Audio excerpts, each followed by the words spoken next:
let us see how to increase the computing power of FA.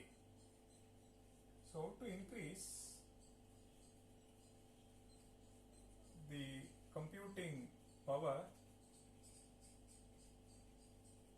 of finite automata. Okay.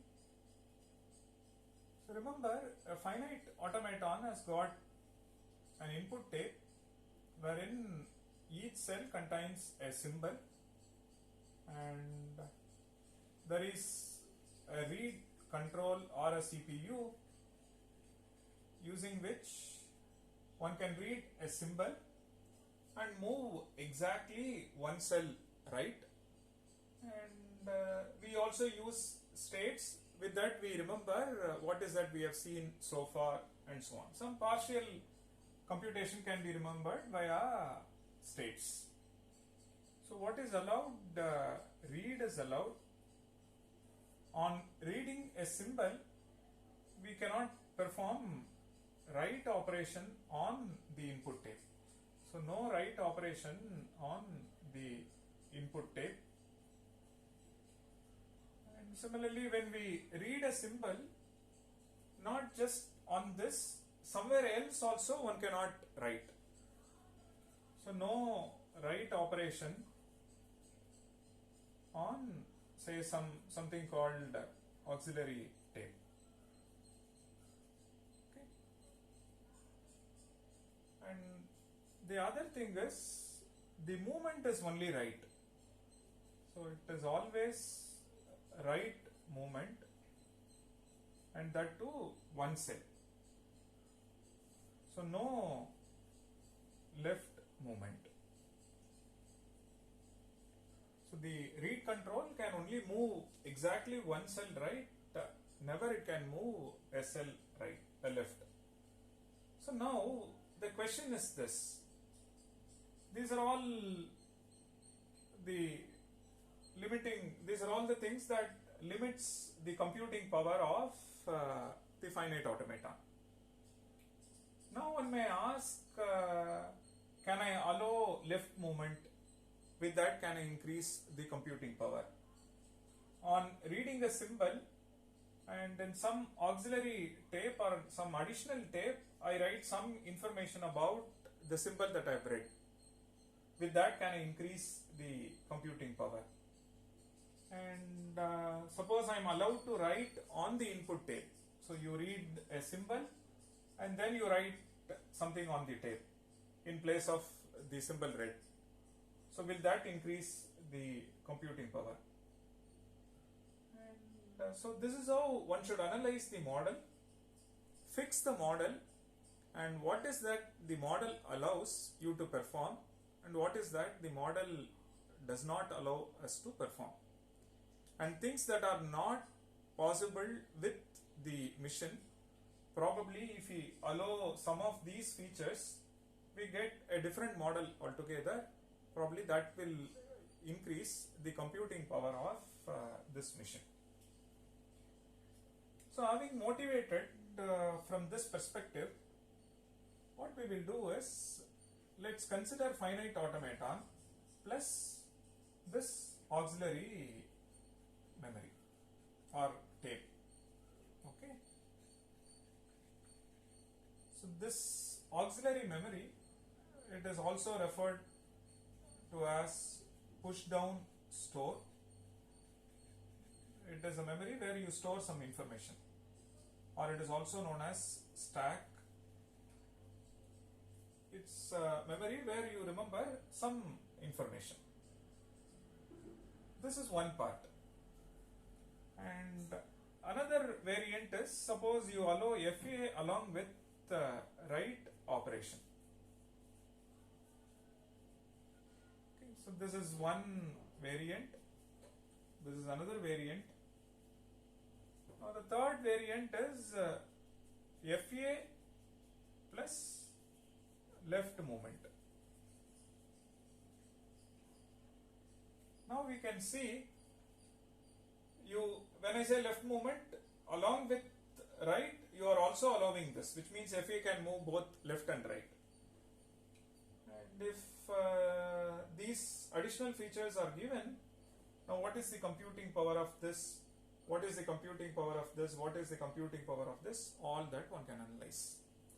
So naturally when you allow write operation, it can accept some languages or it can compute certain computations which FA cannot. So naturally if you allow write operation, it increases its computing power. Or perhaps one can also say, no, the write operation does not increase the computing power. The class of languages or the computing power of FA with write operation is same as FA without write operation. Even such a claim is interesting. So similarly, FA with left movement, does it increase the computing power? The languages or computation that cannot be performed using just FA, can it be performed using FA plus left movement? So all that one can analyze. So to start with, what we will do is, we will analyze this and one can experiment these two as part of tutorials, problem sessions and so on. So this automaton, it gets the name push down automaton, popularly known as push down automaton in the literature. So very similar to FA, this has got non-deterministic version and a deterministic version. Okay, now let's look at a couple of languages that this PDA can accept, which FA cannot, and subsequently we will also analyze the computing power of PDA, its limitations and so on.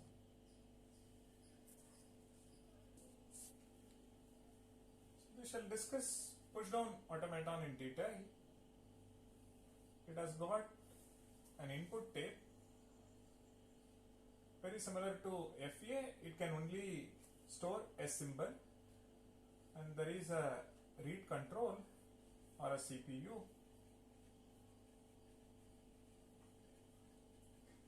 In addition to that, it has got something called stack or push down store, some additional storage or auxiliary tape, auxiliary memory, tape, additional memory and so on. Let's look at the language 0 power n, 1 power n, which we know FA cannot accept. Let's see whether PDA can accept this language. What was the limitation of the finite automaton? When you scan this and you are at this place we do not know the number of zeros read. So the limitations of FA, at this point in time we do not know the number of zeros read. Unless I know the number of zeros read so far, I will not be able to compare with the number of ones which I will be reading later. So now can we somehow remember the number of zeros read so far with the help of this stack or a push down store? So here is the way it works. It's a store. You are allowed to read and write. So both operations are allowed, but on the input tape it is just read. So it is just read and no write operation. Okay, so it's this one is same as FA. In addition to that, we are given this stack. So what I do is the following. So when I read a 0, so on reading 0, what we do is the following. We write, you are allowed to write on this, right? So we write some symbol. So write capital A in stack. So whenever you read a 0, you write this, which means let's assume the input is 0, 0, 0, 1, 1, 1. So we are at the start state, say Q naught. So on reading a 0, I move right and I write capital A over here. Then when I read the second 0, I write one more A, then move to this. Then when I read the third 0, then I write capital A, then I go here. So which means if you read n number of zeros, then there will be n number of A's n number of A's are pushed onto the stack. Now we start performing pop when we start reading these ones. So what we do on reading 1, okay, pop A out of the stack.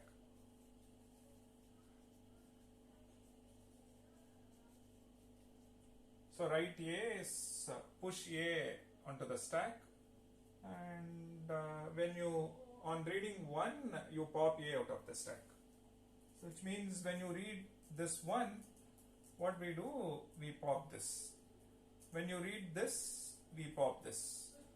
When you read this, we pop this. Remember, this stack is same as the stack that we come across in data structures course, which means you can only allow to read the top symbol, and on reading that, once it is taken out, you can go one level down and read the next symbol on the top.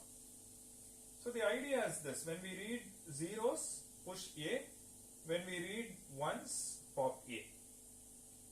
So now we have reached the end of the tape, and look at the stack. Stack is also empty, which means it's a valid string. So when do you say it is a valid string or valid input? Input tape and stack both are empty. Okay. When do we say it is invalid input? When at least one of them is non-empty. Suppose you start seeing ones, but there is no corresponding A, which means number of ones is more. So one of them, input tape or stack, is non-empty.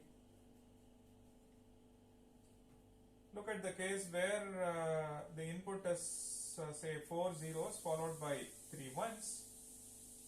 Now for these 4 zeros, we would have pushed 4 capital A's, and when we read this one, we pop this. When we read this, we pop this. When we read this, we pop this. Now input tape is empty, whereas stack is not, which means you have read more zeros than the number of ones, which means it's invalid input. And if the input is say like this, then you see that for the first 2 zeros you would have pushed 2 A's. Now for this one and this one, for the first one we pop this, for the next one we pop this. Now stack is empty and input tape has some more ones, which means you have the input has more ones than zeros. Again, it is invalid input. So if at least one of them is non-empty, the input is an invalid input. If input tape is empty and the stack is empty, then it is valid input. So now, although we don't count, if you still ask have you read 100 once? Have you read 200 once? One cannot explicitly answer, but if you have read 100 zeros, then there are 100 A's here. Then those 100 A's are matched against these ones, and if they both match, then number of zeros read and number of ones read are one and the same. And if there is a mismatch, then we say it is not of the form 0 power n and 1 power n. So we do not know the value of n, and the automaton will not give you that it has read 20 zeros followed by 20 ones, but it can only tell you that number of zeros read and number of ones read, they are one and the same.